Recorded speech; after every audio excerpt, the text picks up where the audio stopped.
Hello, everyone, and welcome to the Business Spotlight, the podcast where we shine a light on the incredible entrepreneurs and business leaders in our community. I'm Craig Whipperman, your host with Music City Action Coach, and today we're excited to introduce you to someone who's blazing a trail in restoration services here in Nashville.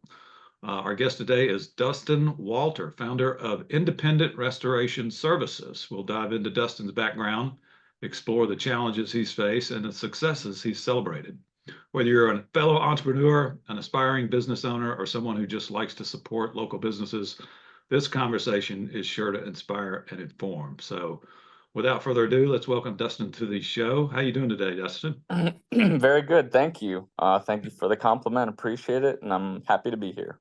Yeah, great, man. Well, so in our kind of warm up to this conversation, you shared with me some of your history. You were born in Illinois, in Dixon, Illinois, same hometown as Ronald Reagan, interestingly enough, and then relocated to Las Vegas, got into the insurance business, was a claims adjuster, and then relocated to Tennessee from there to kind of hook up with your uncle in a business that set you up for what it is you're doing now. If you could maybe fill in some of the details there and share Yeah. share with us how you got here. Yeah. So definitely born and raised in Northern Illinois, raised on the farm. Like most people, wanted to be a city kid, but shoveling snow, mowing yards when I was 10, 12 years old. I just had it in me. Selling candy out of the locker. Graduated high school, moved on to college, went to NIU, got a degree, didn't really learn anything, but kind of checked the box.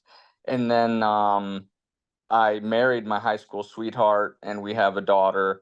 And so she is 1 year, behind. So stayed around school for another year or two, and we moved to Chicago shortly after. Had to experience, the city, and very quickly said, we want to go to a warmer climate, experience, the West Coast. So moved out to Las Vegas and really got into adjusting for no particular reason.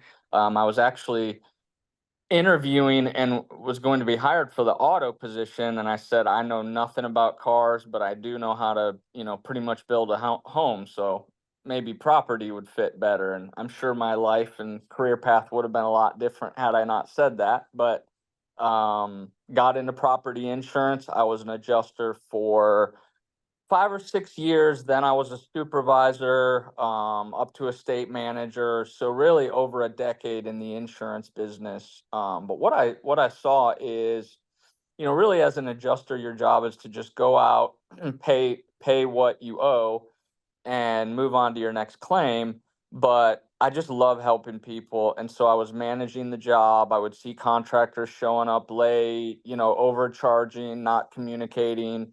And so I would really help them, the homeowners, walk through that whole process and really help them, almost as like a general contractor. So going through that, moving up the corporate ladder. Once you become a state manager, it becomes more about politics. And so that was kind of the end of my, aspirations to become an executive. And I had a friend at the time who worked for one of the real big restoration companies that's on the national contract list, and said, "Hey, let's go out and try to, start one of these, and let's take that risk." So we did in Las Vegas, and started that. It was going for about a year.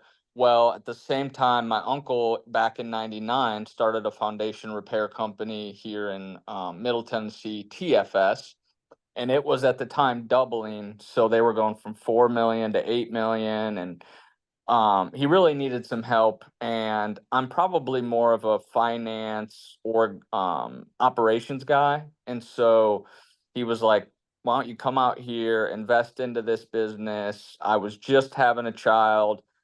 Thought Middle Tennessee would be a lot better to raise, a child in. And so I actually pretty much gave, the half of the business to my partner in Las Vegas because I felt like I was abandoning him. So gave him that, moved out here, and thought the rest of my life and career would be in foundation repair. Didn't know much about it, but got in and learned that, and we have since grown, and I still own a piece of that to we'll do over 20 million this year. Learned a lot of lessons, being in operations and really running that company and seeing it go from, 4 million to over 20 and have over 100 employees. And I definitely was needed, and um, it was a big deal that I was there, but there was just something about it that wasn't fulfilling to me. It felt like with that many employees, people can just become numbers, and I'm a very relationship oriented, person to feel purpose. And so I worked a few years. I had a few partners there, and so I thought to step away, have my one partner kind of run everything. At the time, I was running operations, he was running sales. So I said, why don't you take over everything? And that way you'll have a little more, ownership, and maybe that'll unify the company. And so stepping away, I wanted to see if I could recreate, that original business that I started in Las Vegas, but in a different way. So my original idea was I'm gonna put up 50 to $100,000, start a small business, out of your home garage, find a partner, pay him a draw, so he can live until the company becomes profitable. Um, Give them half of the business and train them on everything. And so that's the way that I started the first one. And then about a year later, I started the second one. And then so we're going from about 2018 to about 2020. And right as COVID was hitting, COVID didn't have much of an impact on our business necessarily, but right as that was hitting, my second partner called me and kind of said, what do I need you for again after, the loan was paid back and I had taught him everything. And that was where I kind of said, well, technically you don't, but I thought we were going to be, partners for the long term. But I totally understand if you want to kind of move on. And it was a lawyer that really just got into his ear and, was doing the lawyer type of thing. And so we worked that out. He never left, but it left me thinking about a couple things. The first is it right to teach one person everything, and are they really good at everything? But I mean, I know I'm not, and very few people are good at everything, right? Which is why businesses have several different executives and whatnot. The second one is, maybe I should protect myself a little bit and split up some of the duties. And so at that point, I met my one of my main partners now, and I set up a back office. So the back office is handling things like incoming calls, negotiating with adjusters, doing the finances, books, etc. And then what my field partners are doing is they're call comes into the office, gets dispatched to that local owner. They're going out, making the customers happy, explaining insurance, explaining coverage. We definitely do, self-pay jobs, but a large portion are insurance work, and homeowners can hire whomever they want. They don't have to use who the insurance recommends. It's actually their duty to mitigate the damage. So in the policy it says, they what they mean by it's your duty to mitigate the damages. They want you to hire somebody right away so the damage doesn't spread and get worse. And so since we know policies and we charge the same prices, same type of equipment, there are a lot of the sames in this business. But what's different about us is you're going to have a partner show up at your doorstep. They are going to care about you. We are 5-star online. We'll do anything to make sure the customer's happy. We're going to help them understand their coverage. We're going to work beside them through from A to Z, meet the adjuster, basically represent them. So I kind of say we're a mixture of an ambulance company and a lawyer. So we have to be ready to go as soon as the phone rings and have people show up and suck up the water and dry or clean up the fire, but yet also be counsel and understand the policies and whatnot. So um, at the start of COVID, splitting that back office is just when we caught fire. So I went from starting one per year for the first 2 years to starting, between 5 and 10. And so from COVID till now, we have grown to over 20. I believe we're currently at 22 or 23 locations.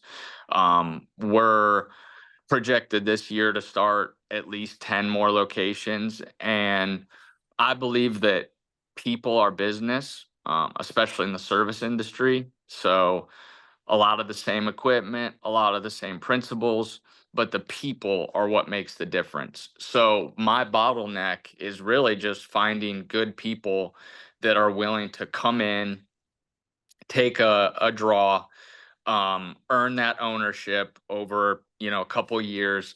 And then, along the way, we're building that business. So they're starting with maybe one employee and growing to up to 10. I have businesses ranging from 600,000 in top line gross to 4.5 million. So there are some territories that are better. Every territory gets work in different ways. We do not have any national contracts. We do not have any direct relationships with the insurance companies, but we do have many relationships with insurance agents, plumbers, Google, Yelp, different ways. We found that different parts of the country find companies like us in different ways, right? So there's not one or two of the best ways. It's different in every area. And so what we can provide is a local owner. We're going to answer the phone. We're going to have them go out. We're going to have them meet the customer. We're going to have them explain coverage. Sometimes we'll have that difficult talk with them and say, this is looking kind of long term. And unfortunately, your policy doesn't cover that. Now, we're only, telling you that you would have to formally file a claim if you really want to know. But when you file a claim, it's on your record whether they pay for it or not. So you may want to think through these details. And if it's something that's not going to be covered, we would, provide them with a price and proceed from there. What's different about an insurance job, when a lot of people think of contractors, they think of maybe like get 3 bids, right? Whereas we are an emergency service, we have fixed prices. So whether you call, the big guy or the little guy, we're using a program called Exactament. So we charge the same for a fan, we charge the same for a dehumidifier, the same to take up a floor. And so or the customer is going to pay, or the insurance is going to pay the same amount regardless. So what you're really choosing is, who do you want to work with? So do you want to work with somebody that represents you, that's going to communicate, show up right away, walk beside you through the process, leave your home clean and really care? Or do you want to hire somebody or work with somebody who may be more volume, right? And just send out a couple hourly people that are really just there to punch the clock, do as little as possible, and get home as fast as possible. So we've been really fortunate in our growth. I think because of that, and people see that, and word spreads, and we have, a great reputation online. And I'll be honest, I never thought in my life I would be in the situation I'm at. I believe that, back to the people are the business. If you treat your employees and partners well, they're going to treat your customers well, and then the money is going to follow. So it's worked out for us so far. I believe we will, continue this. We're always looking for good people and to grow. We span all the way as far north as Chicago. We are primarily in the southeast. So when I say primarily, probably 80% of our locations, but we do also span as far as Las Vegas, and as south as Mobile, Alabama. So we definitely have a wide spread, but there's a lot of room to grow, and just continue to help people and treat people well, and that's the main goal. So that's a lot there, but kind of what got me from growing up in northern Illinois to middle Tennessee. Yeah. So thanks for sharing that. Your experience as a claims adjuster and then working with your uncle gave you some insight into, oh gosh, I guess the grind that you saw others working in your uncle's business, being ready for the weekend to get there and not taking ownership as much as what you would expect or hope for in an employee. And you kind of saw that as an opportunity for you to kind of, I don't know, I'm sure it's filling a void, but at least providing some motivation, some sense of ownership Yeah, in yeah, your new model, right? it's a great point, and I learned a lot along the way. So, growing up in Illinois, and especially the Chicagoland area, the Windy City, it is very windy there, but that actually is a term about the politicians, 100 years ago. And I thought every deal was a backroom deal, who you knew, and so never dreamed of getting here because I'm a little more introverted. I've never been a connected guy, right? So kind of back to what you said, getting in and seeing the 9 to 5 mindset, and me being so passionate and obsessive about what I do and wanting to help people. And so when I say help people, it's the partners and employees just as much as the customers. And seeing that do that, and I think soft,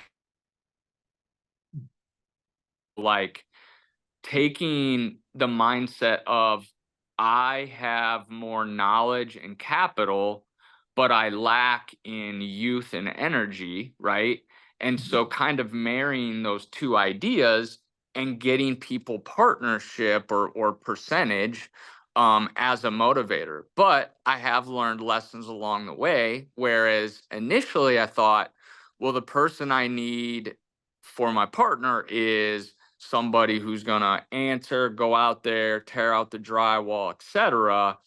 And I learned, well, that is nice to have in the early stages, but as you grow, then they might not necessarily share the skills that you need to market beyond the internet and grow and manage and sell and all of those things. So I went from trying to find partners that are willing to, go out at 8 p.m. after they worked a day and work more, to finding people that are leaders and want to be obsessed about their business, and they want to be different, and they want to be better, and they want to help people. And I don't hire people from our industry, especially as a partner. So I would rather take somebody who is working on computers, or, an engineer out of college or anything like that, and partner with them and teach them our ways, which we do share. Um, the IICRC is like a governing body that sets the rules. So again, are a lot of things we do the same as our competition, but it's the different things outside of those rules, right? So it's not parking in customers' driveways. It's showing up on time. It's communicating every day. It's lowering their anxiety. This is, oftentimes one of the 5 worst times somebody's going to have in their life, right? So it's going in there, it's giving counsel while also having empathy walking them through logically their policy and what they're, going to have happen. And another thing that makes us unique is when we show up, we tell that person, if it is a covered claim. We are so confident that this is covered, and they want us to start, that if you hire us and for whatever reason they don't pay us in full or they deny this, we are going to work with exactly what the insurance company allows. So for the average homeowner, we're answering the phone, we're going right out, we're going to start work that day. We're going to follow the insurance company's rules. We're also going to, number one, care for the customer, make sure they get what they deserve, and then not have them pay anything out of pocket outside of their, deductible, which they would have to pay no matter what. So learning all of that along the way has been huge in the partner selection. Right, right. And so finding someone, and you said in the beginning you were more focused in on someone who was eager to go in and rip out drywall, but you've evolved into someone who's got like a more of a broader, bigger kind of view on things. But in the beginning, you still need someone who's willing to go rip out drywall, right? Do people who start with you as a field partner, do they immediately hire the technical people, or are they kind of in the role of technical person from the beginning? Yeah, that's a great question. So we've been lucky in the evolution of the business. So the first couple that we had, our growth was so slow because we were learning, we were really just getting our name out. And just the other day, my second partner, the guy that said, "Why do I need you again?" sent me an email in reflection, and it was his second year goals and emails. And it was in, 2020 for him, and one of his goals was to hit 200,000 in revenue. Well, we're at a point now where when we determine our next location, so let's say it's going to be Fort Worth, Texas, with what we've learned online and SEO, et cetera, we can almost bring in $500,000 to $1 million in revenue just online.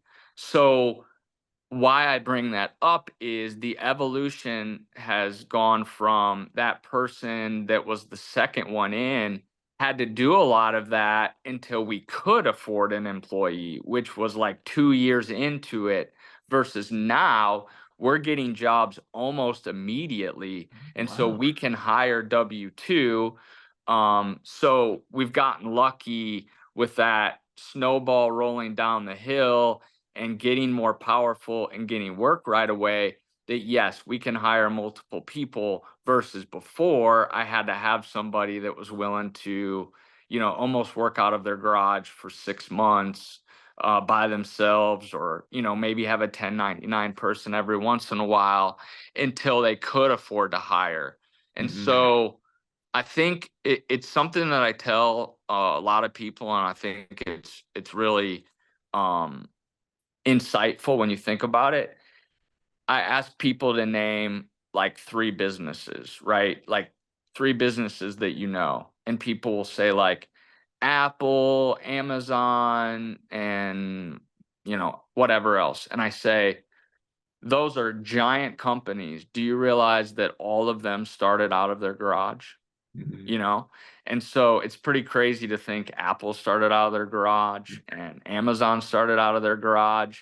So where we're not at that phase anymore, there was no shame in that. And I believe that so many businesses fail because they look at it backwards. It's like setting up dinner. So buy all my trucks, hire all my people, get my building, get all these expenses, and then, okay, now go out and hunt for the work, Yeah. versus we're going to go out and hunt for the work first, or find out what areas are good and slowly get into those expenses.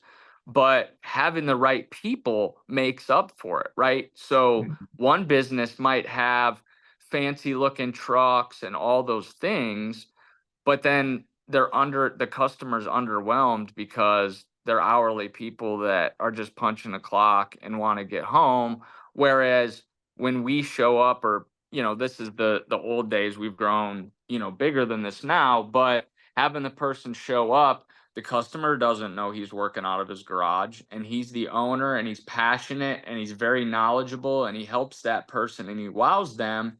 And so it was staying alive long enough to grow into that, and then we've grown as a whole. So now starting, the locations look a lot different than it used to. Yeah. Yeah. So what's really cool, you guys have a presence now, even though like if you go grow to a different city, you have an online presence and I would imagine if you plan to go to a city that you would look to, I don't know, ensure your SEO is working in that city before you go. And then when people search, and of course that's just common protocol now. That's the first thing you do is search for some restoration services. And if you're popping up and you already have someone local there, that's man, you've come a long way, I guess, right? And it makes it. It's I don't it's want to sound almost like, like a franchise or business in a box, right? So yeah, again, it's as right. long as we have the right person clicking those buttons, and it's, pretty low barrier to entry with $100,000, right? A vehicle and some fans and dehumidifiers and whatnot. And so we Hmm. don't have to do a lot in revenue to pay it back. And really year two is when we start to experience pretty good profit. And I do have some of the guys that are more of lifestyle businesses, right? So they might hang in at 500,000 600,000, but it's extremely profitable because they're doing most of the stuff, or they just have one employee, right? And we've paid everything off, and they're working out of a small shop. And so they can make 50% margins Hmm. versus the bigger locations have, many more, maybe 4 or 5 crews of 2W2 employees. So 8 to 10 employees. And then we have back office, employees that support on that side. So they have a little more cost to it, but they're able to help more people. And so you're totally right in that scouting that out online, there's so much more opportunity in the United States to grow into that. Yeah. Yeah, that's awesome. So tell me about the business, or can you tell me what you can about the business arrangement that exists between yourself and then the local, you call them field partners, right? Yeah. Yeah. So we're a lot like a franchise without being a franchise. So when I started it, I filed a trademark for the name and the brand. Independent Restoration Services. We like the play on IRS, right? Like the good Mhm. IRS. And so I own all of the branding, the online presence, and whatnot.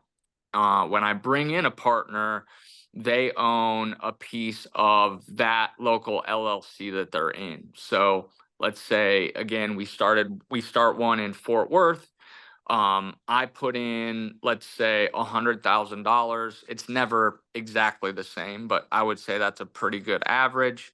Um, that is first in, first out. So they come in, they'll oftentimes take a draw of, let's say, $1,000 a week. So for that first year, they're doing the work, money's coming in. Part of the 100,000 in is some capital for them to take that draw and to do a few jobs. As money comes in, that $100,000 will be repaid back. That's interest free. And then as that's repaid back, that's when it triggers their true ownership. So they're an owner on paper, but they don't actually, get that. And we only do it that way so somebody doesn't come in for a month, work, and then, they're owner and quit or whatnot. So they're in long enough where the original 100,000 is paid back. They have been drawing. So then the next step is I or my other partners catch up to their draw. So if they've drawn, let's say, 100,000 and they have a third of the business, we will then draw 200,000 to catch up to them. And then from there forward, we all draw together. So oftentimes the first year is about, we're profitable enough that we pay back the original loan, but it's also like, getting enough capital in the bank account, buying extra equipment, just a lot of costs sneak in there that first year.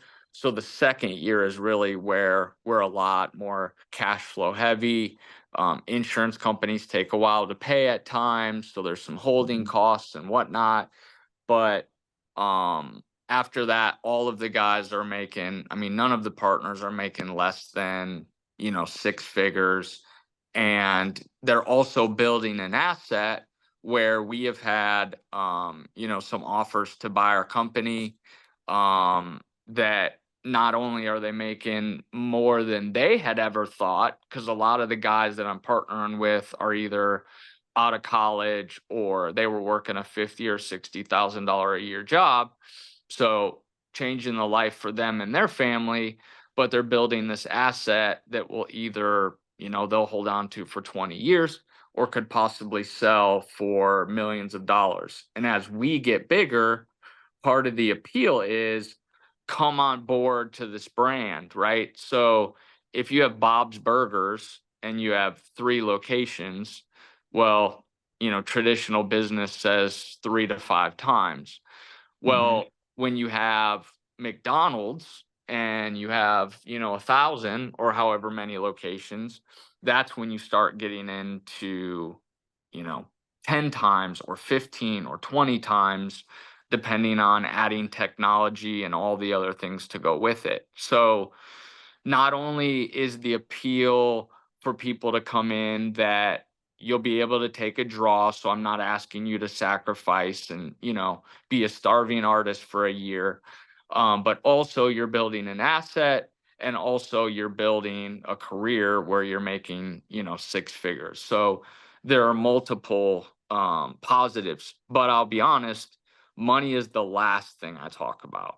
The first things are what drives you, what do you want out of life, right? Do you have a personal purpose, a personal mission? Let me tell you ours. Do you align with this? Are you willing to sacrifice to the point where you're eating dinner out with your, significant other at 7 p.m. and a call comes in and you got to hop in the van and go do work, right? And I ask for a 3-year commitment at least out of them in that. So it really is, as much as there's a lot of people that say it's too good to be true. So it's very common for me to recruit. They go back and tell their loved ones, their parents, whomever, and they go, Nobody puts up the money, pays for these things, and just gives away percentage. That's not a thing." Well, what they don't understand is the true sacrifice behind it. Yeah. So Yeah. now I have the luxury of saying, well, don't believe me, believe these 20 something other people that can fulfill it. But early on, I did have the challenge somewhat of, this deal sounds too good to be true. It is if you're only going to come in and do 9 to 5. And so it's important that they understand the sacrifice and then follow through with the sacrifice, because we are an ambulance company, Yeah. in the fact that a job comes in, it's an emergency. We need to go relieve that anxiety, start Yeah. that drying process and whatnot.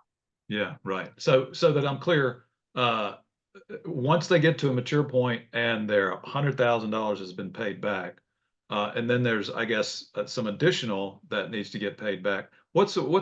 How much of a percentage of my net profit do I get to keep once I'm up and running with you? Yeah, so I do have, one of the unique things I'll say about myself is there's not one deal. So if it makes sense, we're gonna get the deal done. So we have several different deals in the 20 something locations that I have. I see. But I would say on average, the person's going to have roughly a third of the business. I see. So if by year 2 we're making, let's say they're doing $1 million and they're running it really efficiently, we could be making 30 or more percent. So 300,000, you have a third, that's $100,000 right there. And then, of course, grow from there.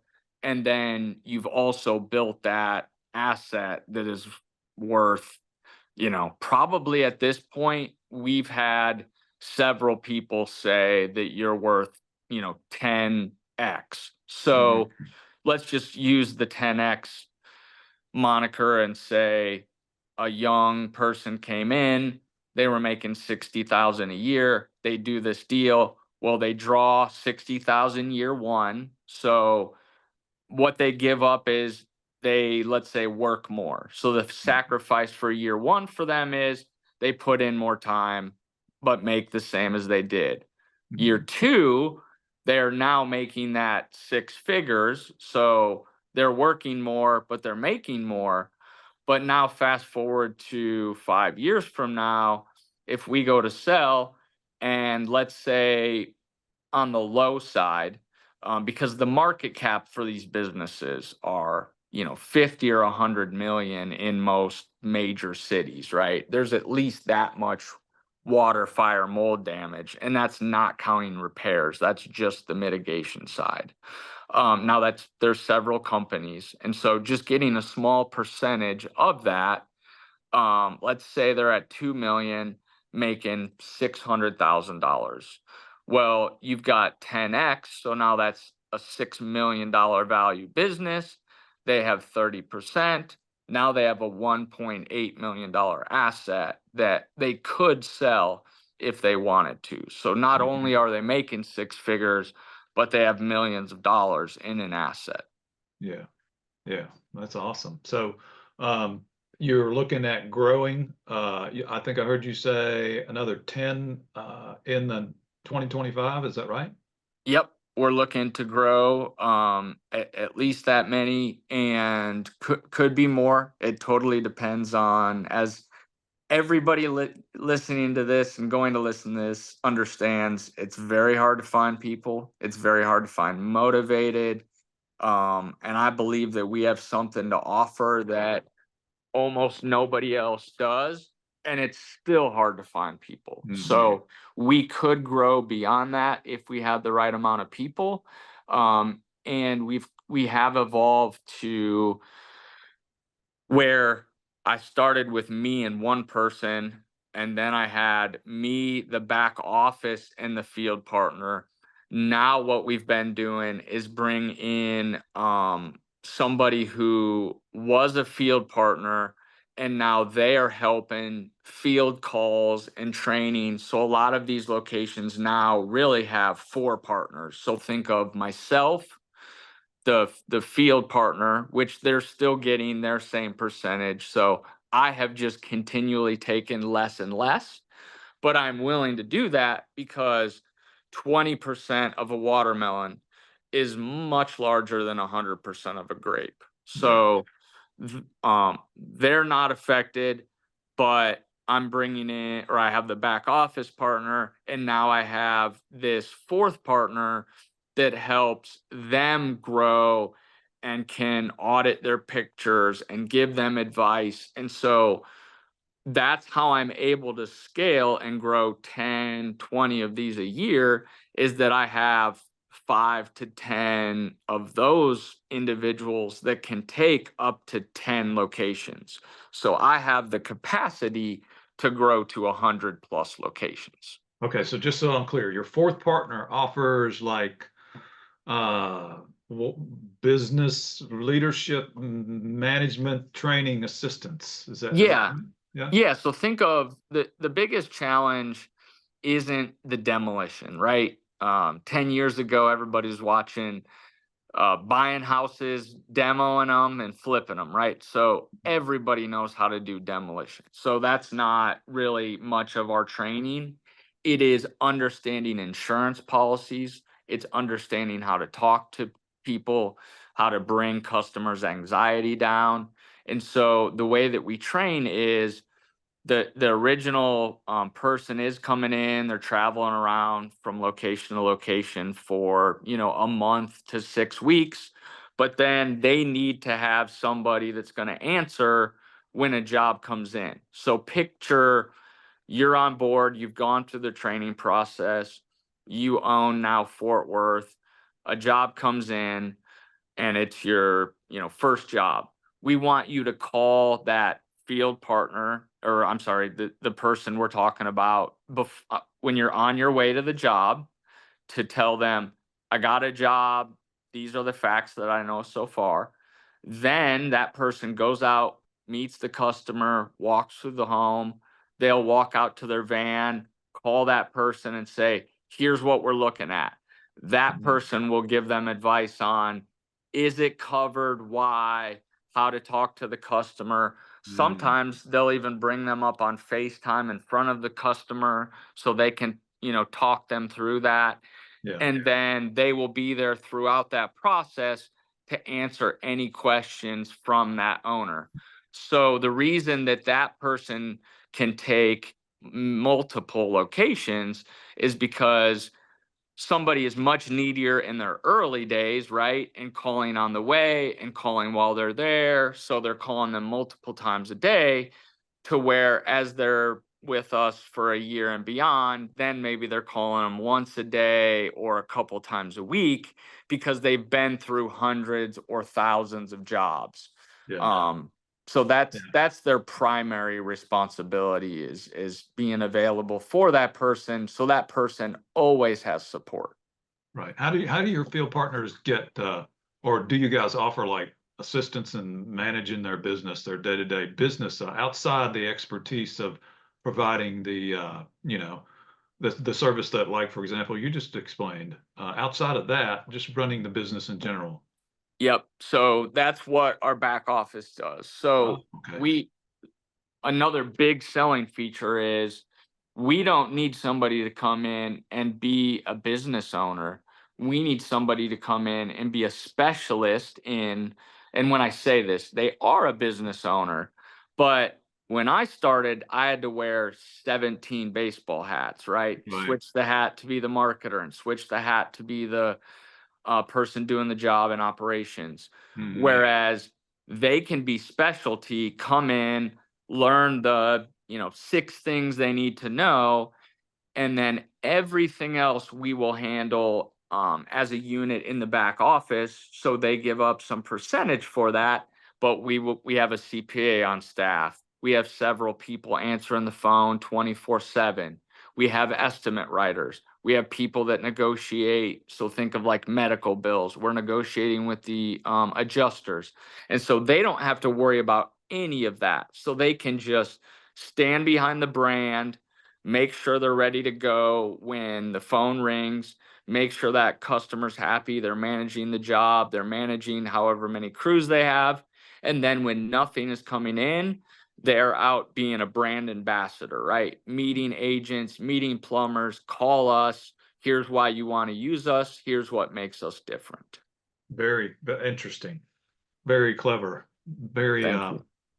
very, it sounds scalable. And even though it's hard to find someone, find the right people, it's sure a lot easier to find someone with that much more narrow of a scope of responsibilities I'm sure they're weighing it in their head. Okay, boy, if I'm only taking home a third of the profit, man, that seems like a big royalty I have to pay. But if you consider the fact that, okay, but you don't do any of the business management, we take care of all of that, right? Well, okay. And they take no risk up front, right? Right. So they're getting paid, and usually it's around what they're doing. So really it's a lateral move. Whereas Mhm. most people, if they're going to start a franchise, they're taking, A huge risk. $250,000 out of their house, HELOC, savings.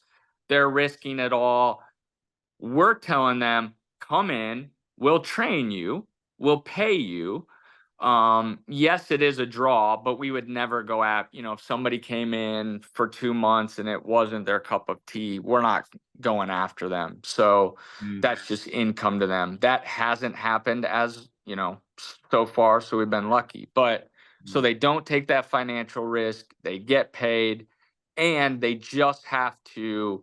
And when I say just, it still is a big sacrifice in they're giving up their a large amount of their time, and the more successful they want to be, the more available they are and the more time they give up, but they're not taking the financial risk. They don't need to have the knowledge that a lot of other, people would if they started their own.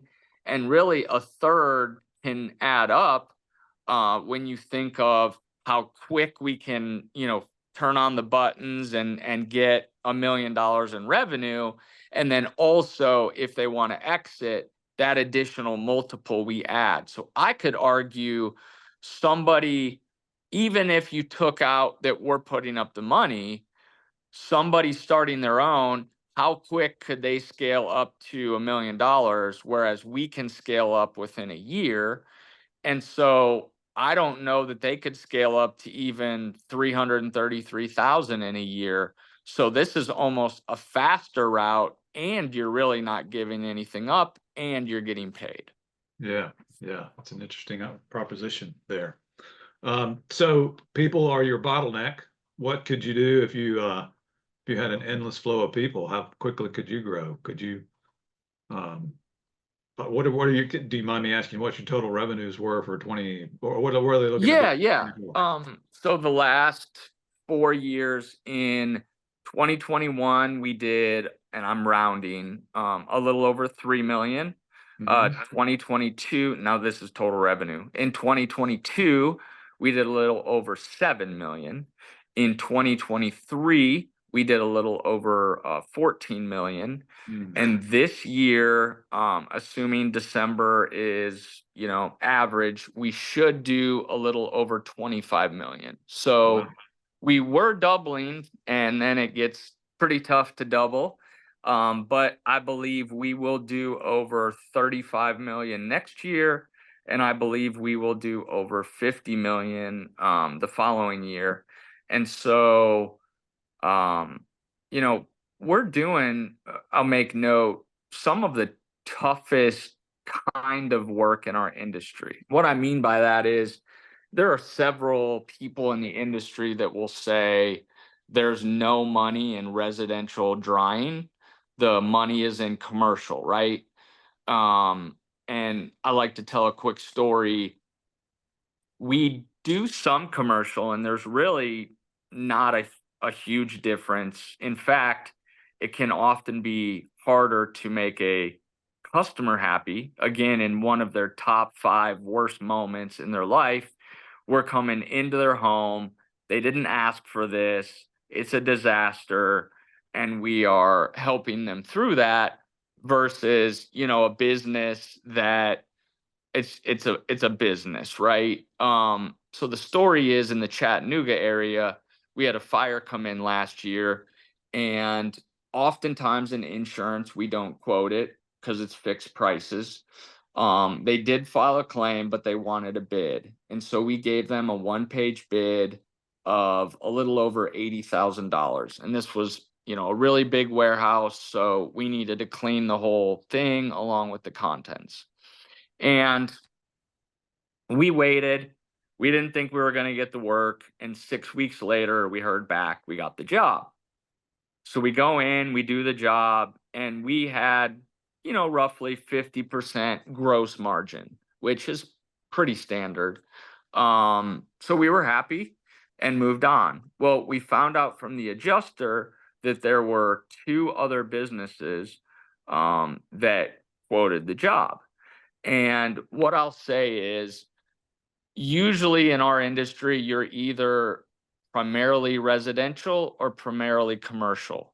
Um, Not to say that you don't do both, but a majority of your revenue is going to be one or the other. The next closest bid to ours, which this was an apples for apples, so it wasn't a different scope of work. The customer was happy. We worked for the customer, not the insurance company, so we weren't sent out by them to minimize it. The next closest bid was over $1 million for that same job.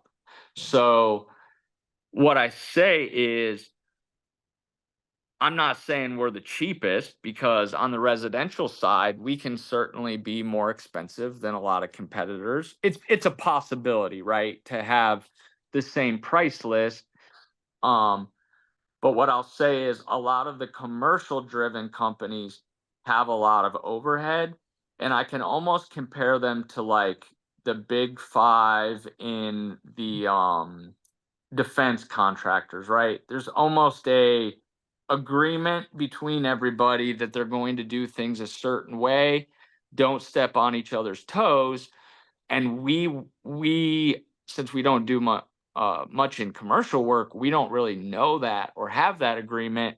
So we kind of came in and really stirred that up. So I just like telling that story, to show that there can be a very big difference even when the prices technically are the same.